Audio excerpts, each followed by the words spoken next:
guys. So our chosen country is Singapore, and the people presenting will be me, Allan, Lexin, Dodges, Dylan, and Seng. So just a bit of background on Singapore. Singapore is an island city-state in Southeast Asia. It has a population of 5.6 million people, where 39% of them are foreign nationals or permanent residents. English, Malay, Mandarin, and Tamil are the four official languages of Singapore. Singapore has highly developed market economy based historically on transshipment port trade, which is basically the export of goods via ships. Its primary attractions include the Marina Bay Sands Hotel and the Sentosa Island Resort. This is a picture of the resort. In this presentation, I'm going to talk about the positives and negatives of globalization of Singapore. Lexin will discuss the level of development it's gone through. Dodges will talk about the cultural distance between it and Australia. Dylan will talk about the industries that Singapore should specialize in when trading. And Sang will talk about industries that Australia should specialize in when trading.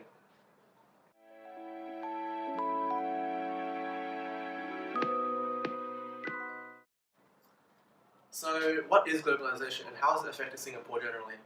So in economic terms, globalization describes it as an interdependence of nations around the globe fostered by free trade. Globalization offers a more comprehensive outlook in an interconnected world with free trade across natural frontiers.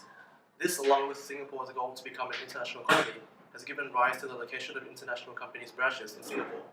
Moreover, in this commercial environment where English is the trade language, international businesses are expected to prosper. Singapore has been able to utilize the impacts of globalization to build a strong and stable economy. It's overcome land and natural resource constraints by adopting free trade and investment strategies while building on its strong global and regional marine and areas.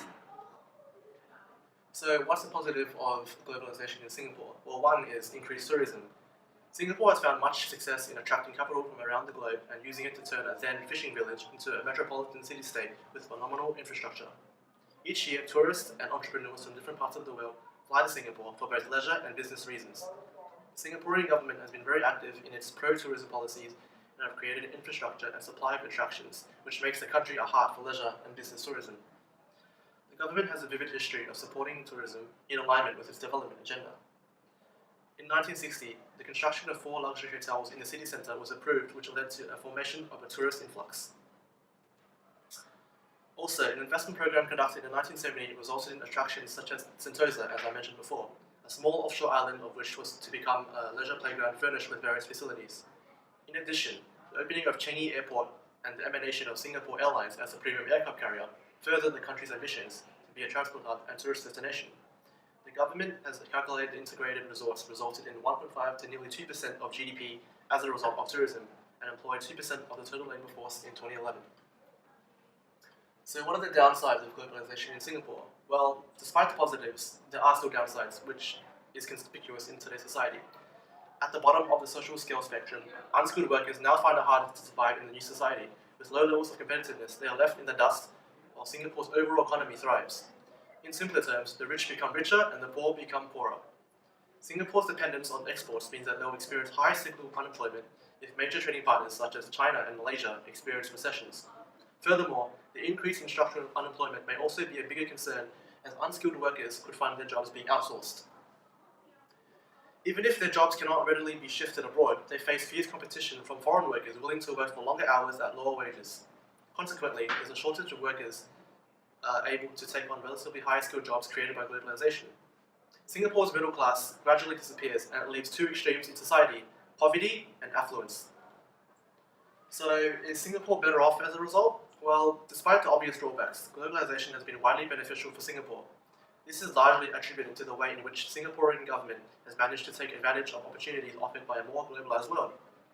By providing the required infrastructure, low tax rates, a highly skilled workforce, the government made international trade and economic growth possible. Simultaneously, the government was able to alleviate some of the downsides through economic policies. So in terms of unemployment, cyclical unemployment is somewhat unavoidable in a sense as it's part of the business cycle and is usually short term. So basically, whether Singapore becomes more globalized or not, the unemployment still exists. But for structural unemployment, this remains a concern as there's a mismatch between worker skills offered and what skills employers demanded. But however, this difference should be mitigated in the long run as more workers become trained and skills begin to shift to more productive and efficient occupations. Next, my colleague will talk about the level of both economic development and human development in Singapore. Thanks. I'm going to talk about economic development and human development in Singapore. So what's economic development? Different country has different economic development level, which influenced by nature endowment, innovation and entrepreneurship, education and infrastructure. So usually we're using two indices to measure economic development level. They are gross national income per capita and the purchasing power parity, which we call GNI and PPP. As a developed country, Singapore has a highly developed economy. As can be seen from the World Bank source, Singapore's GNI in 2017 reached the third in the world, which only behind Qatar and Macau. In the same year, its PPP reached the first in the world. This information tells us Singapore has a quite high level of economic development. Next question is human development. What is human development? This is proposed by the Nobel Prize winner Amartya Sen. He advocated that development should not only an economic process but also the political process. Development should focus more about human freedom. So based on his opinion, the United Nations developed the Human Development Index, which we call HDI. There are three dimensions of HDI: the healthy, education, income. Based on the source from United Nations Development Programming, the HDI in Singapore reached 0.932 in 2017. It's the ninth in the world in that time. So it's really far. It exceeds the standard for country classified as a high human development level, HDI greater than 0.8. The next question is, which is more important when an Australian company wants to expand their business to Singapore market, human development or economic development? Our answer is human development, because on the one hand, there are three certain limitations of GNI or PPP. First, there are no reaction of different classes with a population. Second, black markets or shadow economy not counted on statistics. Third, only reflects static development. On the other hand, HDI is a more comprehensive indicator to overall development in Singapore. It includes both economical factors and political factors. Moreover, there are so many factors may affect the company's operation in overseas, such as culture, population, and so on. So enterprise should consider as many local factors as possible to prevent and avoid risks. Hello ladies and gentlemen, I'm Dodgers from ND's researcher. Today I'll be talking about factors assessing cultural distance between the two countries. So apart from Hofstede's dimension theory, there are also elements of culture such as language, education, religion, social structure, as well as political economic philosophy that can affect one's culture. So a factor that affects the cultural distance would be education. In 2015, 52% of Singaporeans attained post-secondary qualification, and increased from 46.5% in 2010, with improvements observed across all age groups. Australians receiving a post-school qualification has also increased, up from 46% in 2006 to 56% in 2016. So the increase in education levels for both countries results in a convergence, as their economic ideology becomes more similar, creating common values towards economic activity. So apart from education, Singapore's use of English as their main language has also increased from 32.3% in 2010 to 36.9% in 2016, accompanied with the fact that 73.2% of Singaporeans are bilingual. Australia, on the other hand, also uses English as their first language. However, the cultural barrier of language context still persists even if both countries uses the same language. According to Edward T. Hall, Australian has a low context language culture, while Chinese, which is a majority in Singapore, exemplifies a high context culture. So this is because a high context language culture like Singapore might speak indirectly as compared to Australia, where the spoken words are more direct and straightforward.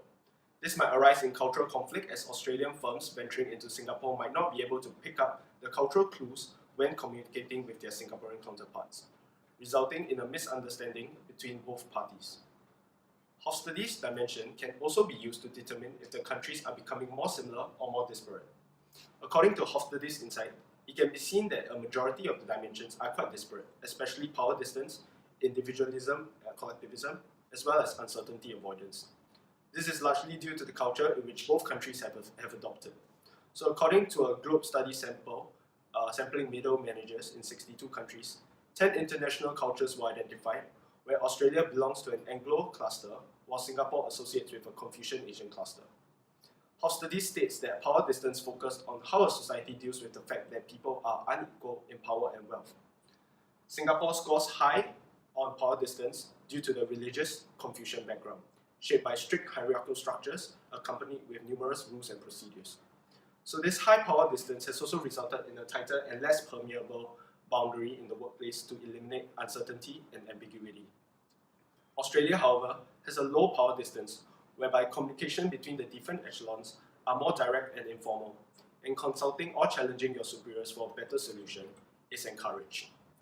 So the difference in individualism and collectivism between Australia and Singapore should also be taken into account, where Singapore is categorized as a collectivistic society influenced by the Confucian teachings.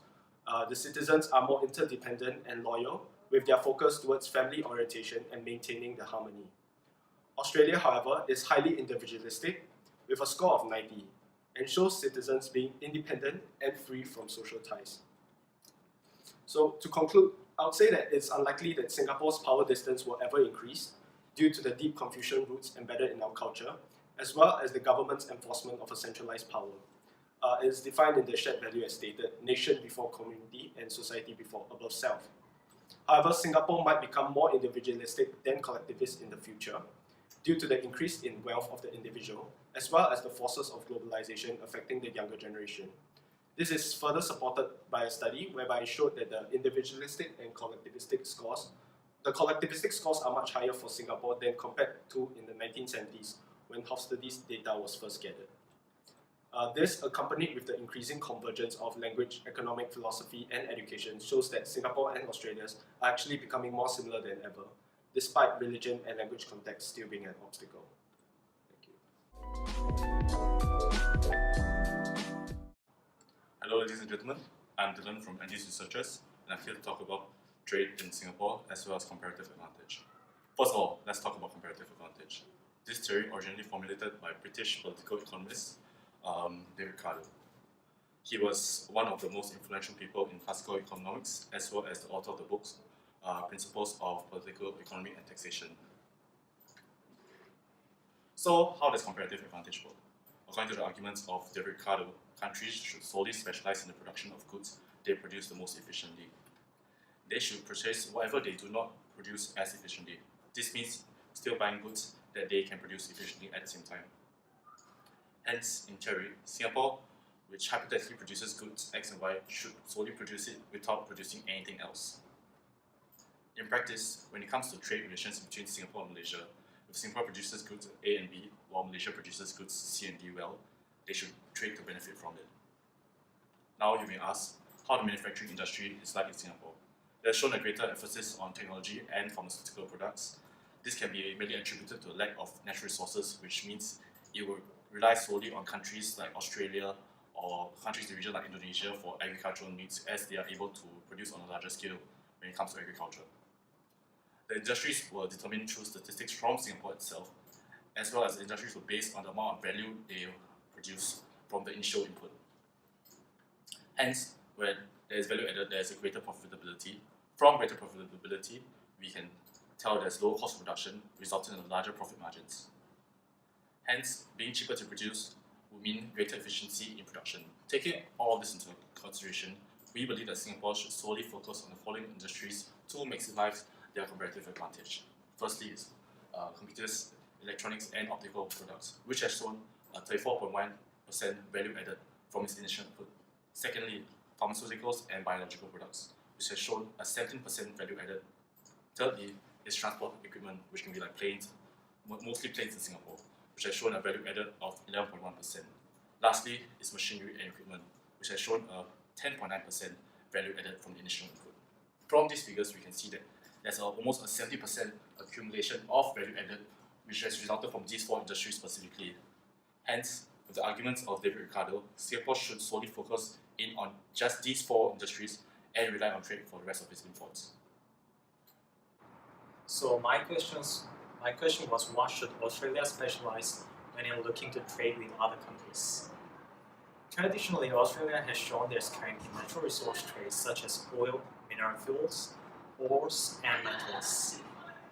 They were capable of this due to plenty of natural resources. However, rapid developments of renewable energy and hybrid techniques are happening all over the world.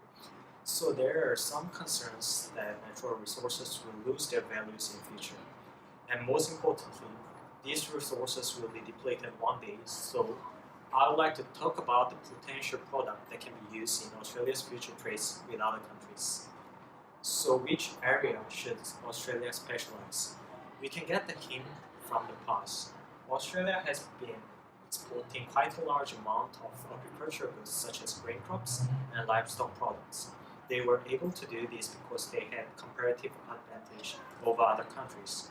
The comparative advantage were built through natural endowments, climate, and the vast land. Australians were able to utilize the large landscape to conduct broadacre farming technique, which led to higher percentage yield of crops with lower labor power. Moreover, unlike natural resources like fossil fuels, agricultural products do not have concerns on depletion, and also everyone needs grain crops and livestock products in their diet. To add on, agricultural goods do not only include grains and livestock products, but also herbicides, pesticides, and genetically modified organisms. These products help to improve the quality of agricultural goods and to maintain comparative advantage. It is already an ongoing project in some of the strong research centers such as CSIRO and Australian Bureau of Agriculture and Water Resources. However, there are some concerns arising on these fields such as global warming and climate change. Changes in temperature and climate might bring adverse effects because agricultural goods are usually highly dependent on these factors. But according to the study done by Sanderson, Australia would continue to sustain their comparative advantage since most other countries will also get affected from these concerns.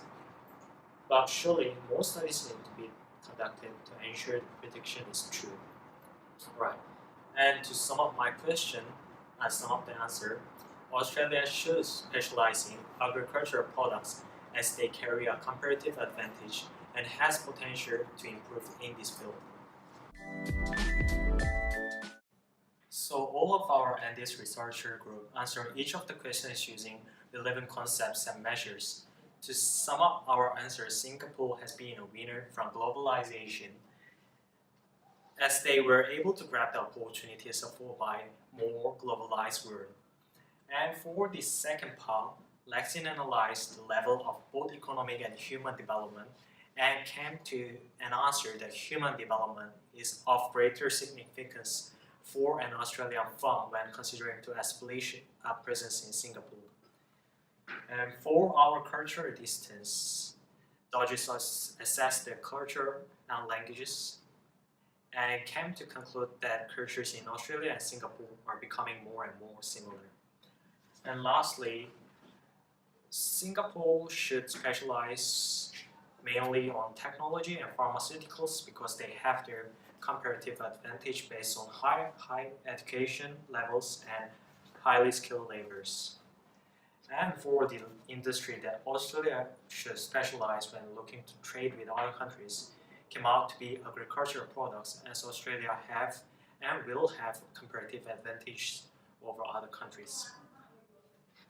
And alright, these were all for our research, and please do not hesitate to contact us for more questions, and thank you.